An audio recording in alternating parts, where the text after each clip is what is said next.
My name is Reggie James. I live in Brooklyn, New York. This is my lovely flat that I share with my wife. And I am spending a lot of time working in and thinking about new hardware in the age of AI.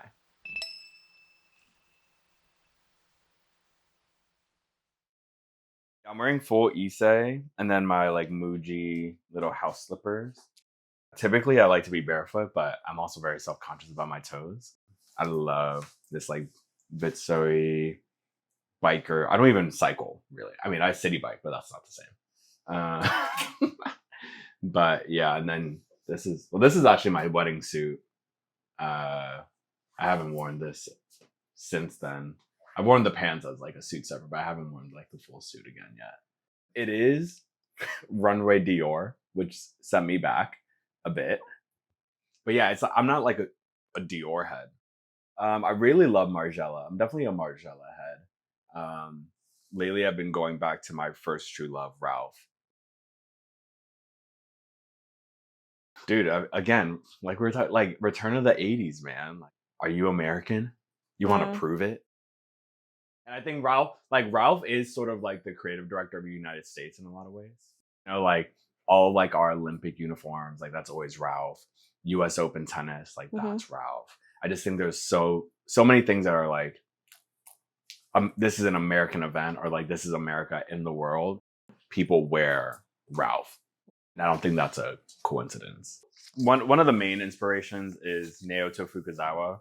I would say he was actually one of the main industrial designers that are non-European that Apple references. I would say he's like the Japanese industrial designer, like ran Muji a really long time from a design perspective. So he has this whole thing about embodiment, and there's like this question around like communal design and like what would it mean to elevate communal design? Communal design can just be anything that like large amounts of people utilize, but generally public ownership, right? So an escalator in a subway, that's like communal design, right? Mm-hmm. It's not like a private bathroom. That's not communal design. And so really it's this question of like, what if like you designed something like that to the extent that you would design something that is like private and luxurious. And so I've just been thinking a lot about this sense. I wrote this essay before, this sense of sort of like universal luxuries. Andy Warhol has this Mm. thing of just like, you know, the president and like the bum on the street drink the same exact Coca-Cola. Like no amount of money can get you a better Coca-Cola. That's a universal luxury. You know, there's like immigrants and the president use the same iPhone. Like no amount of money can get you a better phone. You know, at a Mm-hmm. certain point, we do hit these universal luxury points. And I'm curious about like what are those future universal luxuries as it relates to like new devices. Actually, Yatu was the one that put me onto this book, Form Follows Emotion. Yeah, I was just trying to like find this universal luxury sentiment with sort of like this form follows emotion sentiment. It's like what could be like a universal luxury emotion, right? Mm-hmm. I think like one thing that we talk about a lot is like the luxury of like peace or like the luxury of like silence. Something a lot of folks say is it's like, you know, you're in a nicer neighborhood when it's quieter. The luxury of hope, I think, is interesting. Luxury of hope is a really good one. You Mm-hmm. know, like optimism as a luxury. Mm-hmm. But the thing is, you don't want optimism to be a luxury. This is kind of hard. You don't want optimism to be a luxury. You want optimism to be a universal. You know, so it's like, Mm-hmm. what can we do to take things that might be luxury today and make it universal standard? That's why I love like Gap as a brand. I've been actually buying a lot more Gap lately because Mm-hmm. it's just kind of like good. I mean, I wear these these like quote '90s cut jeans, almost like my daily jeans, and they're just like simple jeans, but they're like '90s loose. It's like a nice wash. I wear them all the time. They like fall the way that I like on like my Birkenstocks or some shit. I feel fine like rolling in like a park with them.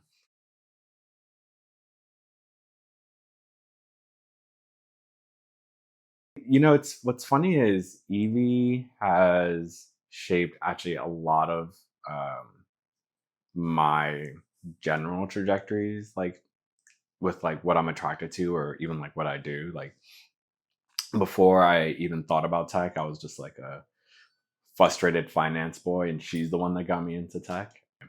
And Evie was like, I really, really think that you're built for something that is not corporate hedge fund life. She's like, you're too like creative and designy for this kind of thing anyway. And so that's what set me off on doing tech. My missionary parents were like so bent on me financially going a certain route, but I also think like they grew up, you know, super poor in New York. If you're growing up poor in New York and you want your kid to have a better life, your reference for how to allow your kid to take the next step in like American mobility is whatever reference you have closest to you, right? Which is like Wall Street. And so again, I think like those are the images that are like you're living, and then you see like power suit, you know, Wall Street, that's getting also represented in media. It's just like that's it. That's like if I can crawl out of this hole, my son will crawl into like Crawl into that. suits. Yeah, crawl into suits, exactly. Yeah. I think there's all these sort of cultural references, excuse me, of like, you know, I'm entering my serious era, so I'm going like suit and tie, or like when Kanye and Jay-Z like they were doing like their suits every day, because that was like you're not cool unless you're wearing like a suit every day. If there's one thing I love about wearing a blazer, it's not even like really wearing a blazer in New York. It's specifically wearing a blazer in San Francisco, because it's just so funny. It's such a like stark contrast to the rest of the hoodie crowd. It's also a stark contrast from like the collared shirt and like vest crowd. Wearing a blazer to work actually feels good. It's all tied to feeling. Like it's all a feeling. Like this is a feeling. I think that looking good, however you define that, helps you feel good and helps you perform good. That I definitely believe. What does Muicha say? It's like fashion is like instant communication or something like Yes. that. Yes. You know, it's just like nothing is more instant communication than like the company you work at branded tea. You know, it actually is such a clean stamp of identity. Um, you know, I do think I don't think it's like a surprise that like designers, like tech designers in particular, like kind of all opt for the same like uniform, which is like black jeans, black sweater, right? It's sort of a, oh, I bet that person's a designer. Like it's just it's a role thing, you know. Um, in the same way, like collared shirt vest is like that's a VC, that's a role thing. So it's all these like roles, which obviously allow you to like sort of subdivide the larger community, which allows you to find your people, quote, faster. I think this is like a universal thing. There's a really good book that Luca like showed me as a reference called Exactitudes, and it's basically just like everyone is the same. So like they'll go to like Stockholm and they'll find like the punks of Stockholm and just take photos of them and just grid them up, and you'll just see like you're all the same, you know. And you could, I'm sure if you did the exact same thing of just like black tech design boy, we would all look the same, you know. And there's obviously like something funny about that, but there's also something comforting and like how it's sort of like the meme on like TikTok when kids like comment like, oh, so I've never had a unique experience. It's like, it's true. You've never had a unique experience. Actually, the point is to not have unique experiences, almost, right? Because what we're all searching for is relatability to some extent, or at least a being seenness.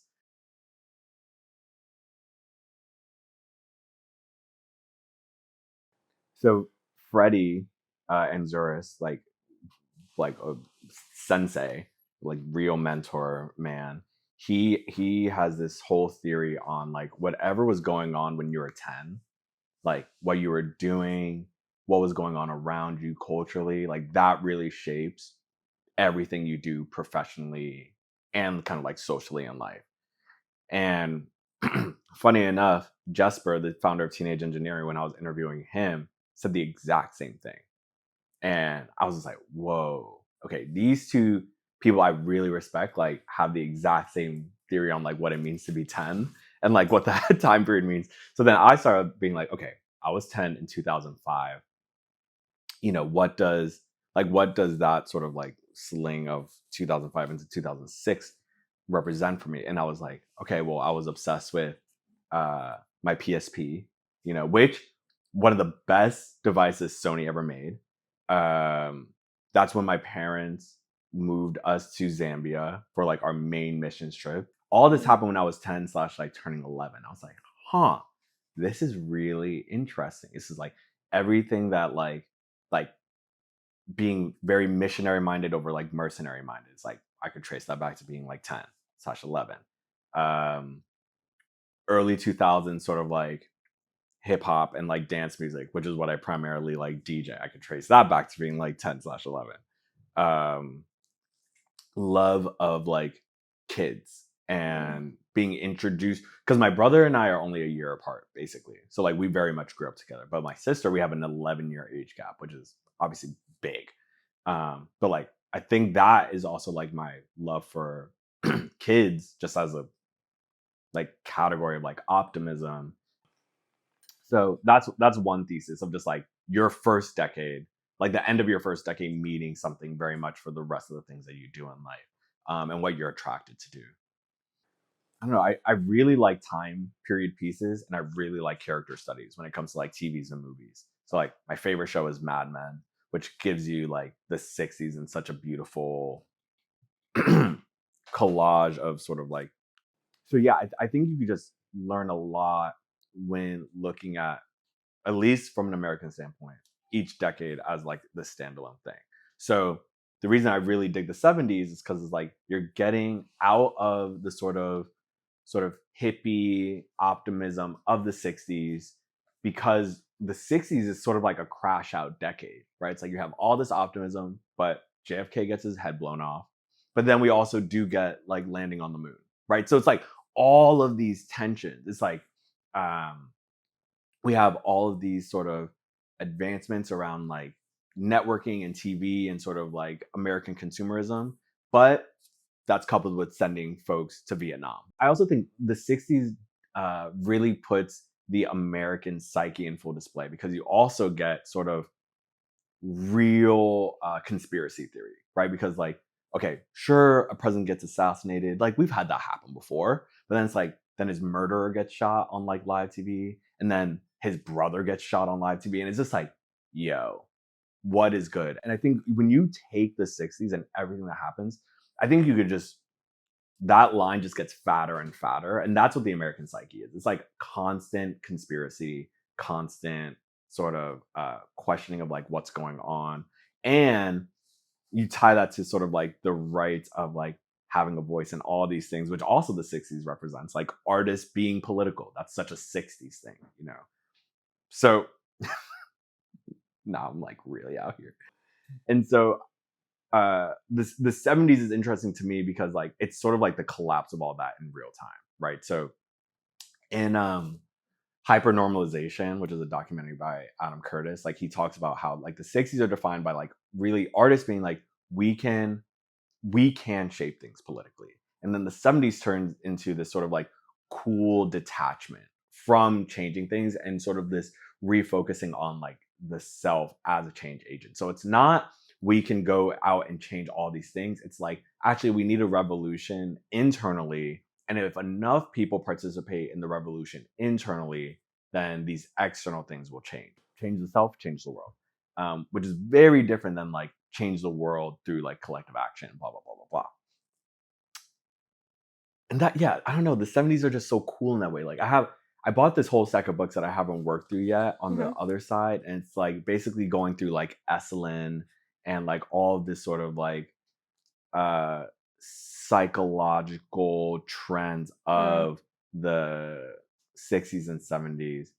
And I just find that era so fascinating, because it's also just tied to like anything else, non-stop technological advancements, right? Like you can't actually take these things away from like, in this time I would say like television, and you can't take it away from like the British invasion of music and rock and roll and Bob Dylan going electric. Like all these things are so tied together.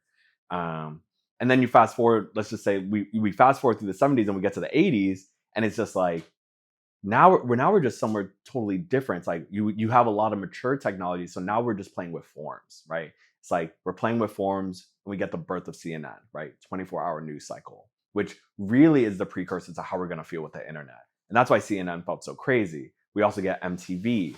And I think the 80s show like really why you can't separate these things, because you also get like personal computing and like software and we must shift America from a needs to a desired culture. Yep. People must be trained to desire. Man's desires must overshadow his needs. Yep. 100%. And I mean, I think that's like, I mean, that sums up America so well, because it's like, I remember senior year at Penn, they do this thing that's like senior seminar where like one esteemed professor just gives like a 40-minute lecture. I think this professor is like Eisenhower's grandson or something like that. And he said this thing that made the whole seminar room gasp. But he was like, Americans don't have any real problems anymore. And this is like also like, there was like a whole like Black Lives Matter march during this time too. So like you just heard like some of the room just be like, oh, how could he say such a thing? I'm just like, no, homie's right. Like we know how to produce food. We know how to produce like infinite energy. We know how to build housing. We know how to do all these things. It's all like a political will question, And it's really about like, how do we direct desire or choose not to direct desire? Because everything from a needs function, like from a raw needs function, these are solved issues.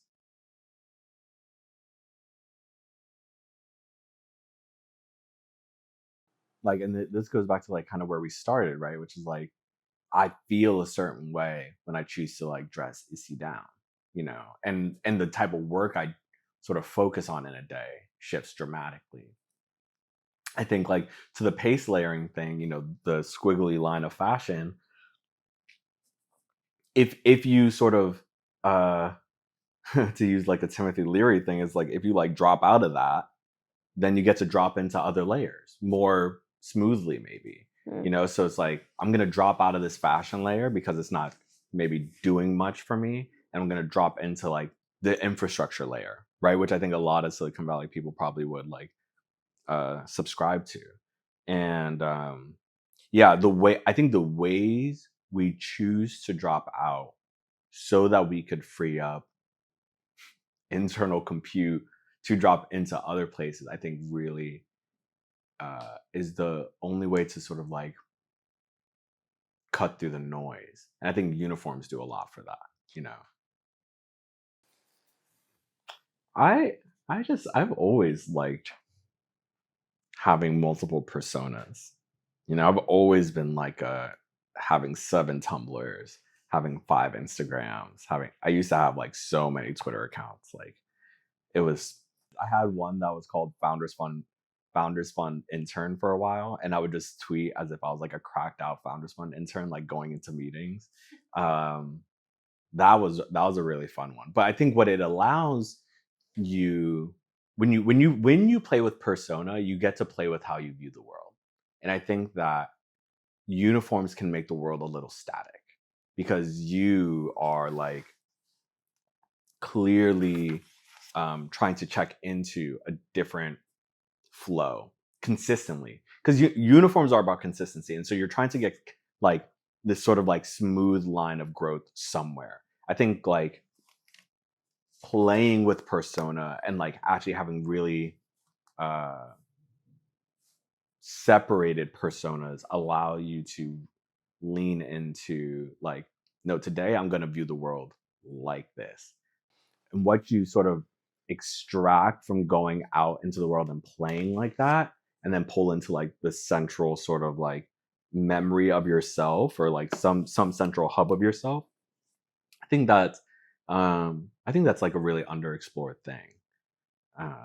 That's kind of how I relate to it. Obviously, a lot of that happens just like in here. The number one person that probably sees it is my wife, but like, yeah, that's how I relate to that. And finishing a book is always a little uncomfortable. Like, there's nothing worse than like when you finish the last page of a book, And I think like personas can sort of like reach their like narrative conclusion arc, and which means maybe it probably served its purpose at that point. Yeah, persona play is funny. I think it's also funny in the context of like romantic relationships. Let's go. Of when I think what's interesting about spending that much time with one person, particularly like we met when I was 19, so like she's seen a lot of Reggies, and the only other relationship I feel like has maybe seen that much, I mean, outside of family, is like Luca, my co-founder. Like I think he's seen a lot of Reggies as well, and not being scared when you choose to play with a persona and when that persona might end, and being really comfortable moving past it is one thing. When someone is experiencing you put down a persona and their love for you not changing or their commitment to you not changing, I think that's a really exciting thing, because it also frees you up to do a lot more future experimentation. But yeah, I think like the intimacy of those relationships over time and seeing someone like day in and day out and seeing them sort of like go through these phases is really, really interesting. For sure. I think like there's a Bob Dylan interview when they're like asking him about like writing, like could you do that again, like that string of work you did in the 60s, like could you like reproduce that? And he's like, I don't think I really know how, like I could do things then that I can't do now, and like the obvious flip side of that is like I could do things now that I could never do then, and you have to be really comfortable with that. I think there are things that I could do. This sounds overly nostalgic, but I think there were things I could do when I was 23 that I literally can't do now at 29. I think there's things at 29 I can do that my 23-year-old self was like yearning for the ability to do, and I think you kind of have to respect that relationship. I also think that should encourage you to like seek out more like intergenerational friendships, because there is probably a 23-year-old right now that can do the thing that I can no longer do, and there's probably a 36-year-old right now that can do the thing that I'm yearning to do, and they could probably do it really easily. And I think like when you respect that shift in yourself, you can actually supplement it with really amazing people if you just go out and find them.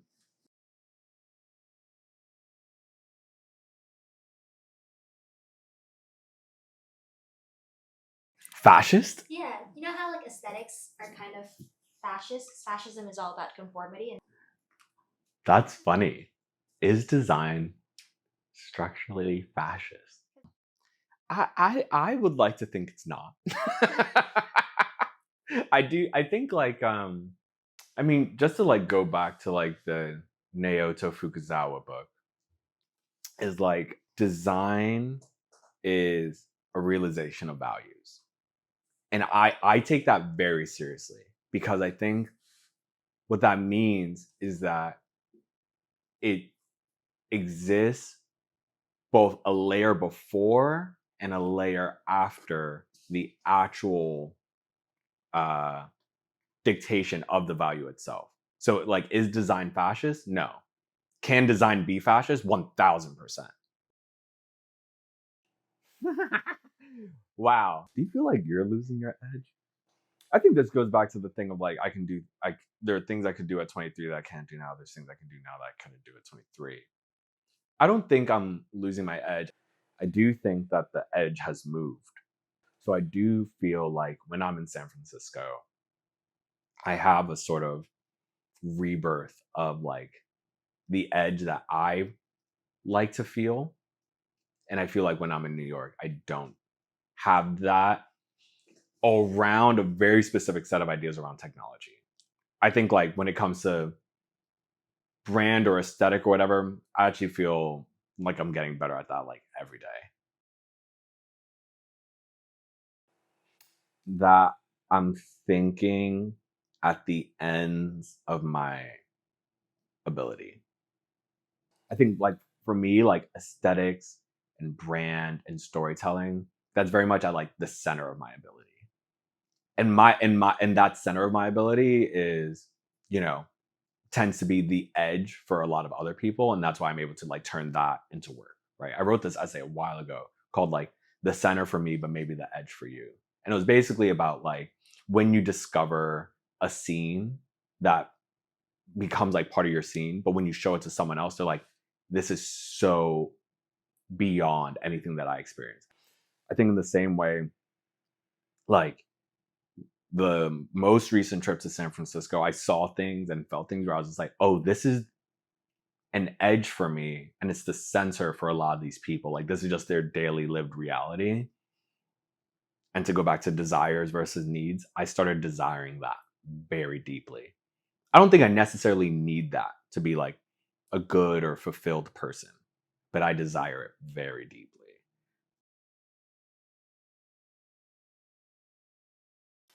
Yeah, decade of the world, I would say we're in the dopamine decade, or potentially dopamine crash decade.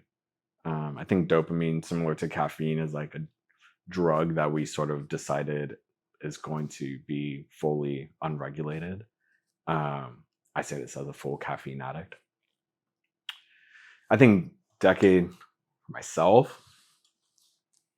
I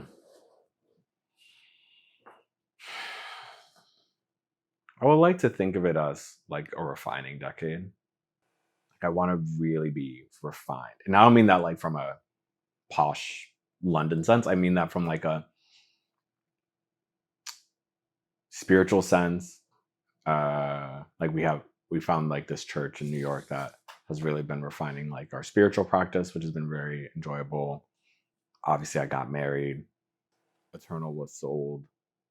I think being a founder actually stalls you in like very funny ways. I think refinement is a constant thing in life. But I think there's times when like you actually shouldn't be refined. You should just be like kind of chaos mode. You know, it's funny when I think about refining, I think about sort of like simplification. And I think my style has actually not simplified. I think it towards like the persona play thing. I think it's actually like there's like these characters, you know? Um so I don't know what that means. I do think like I have a very clear sense of those characters right now. There doesn't seem to be new ones emerging as of late. So maybe, yeah, maybe sort of like just going up to each persona and like polishing it off a little bit. If you don't allow personas to die, you will actually never like move forward. And I think there's something deeply uncomfortable about that if like you value stability. Progress is never stable. Period. Progress is never stable. And I think this is also how people like mess up romantic relationships.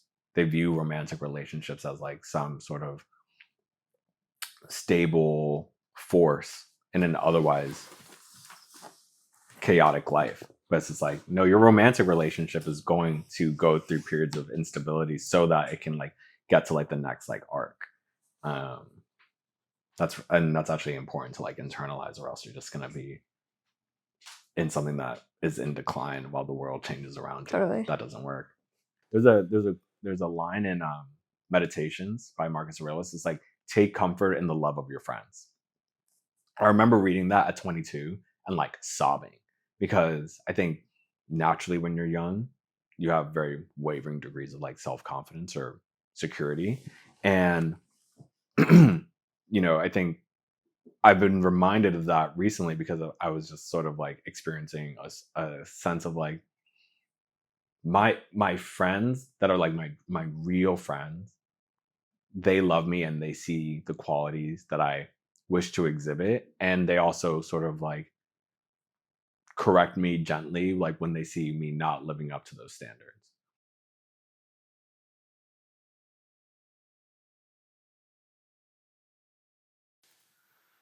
Hmm. Yeah, I mean, I think like anytime I think about this question, it's sort of like a projection of my insecurities of how I think people might see me today.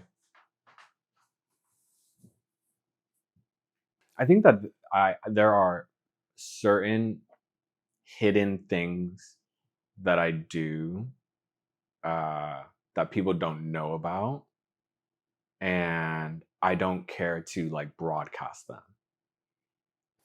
Like my gut reaction to that question is like, I want people to know that I'm generous, but to want folks to view you as generous, I think is already a problem. And I think that there's a very funny tension there towards that thing around like decade of like refining, like the personal decade of refining.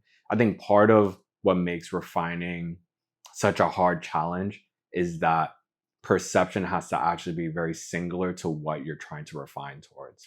And that cannot be a group activity, or else you're going to get pulled in so many directions that refinement is going to be impossible. And I think that's something I'm trying to be very conscious of, is being really comfortable whatever like my upcoming moves are, to actually not be sensitive to the way people might perceive them. And so so it's like how do I want people to see me? It's just like however they want.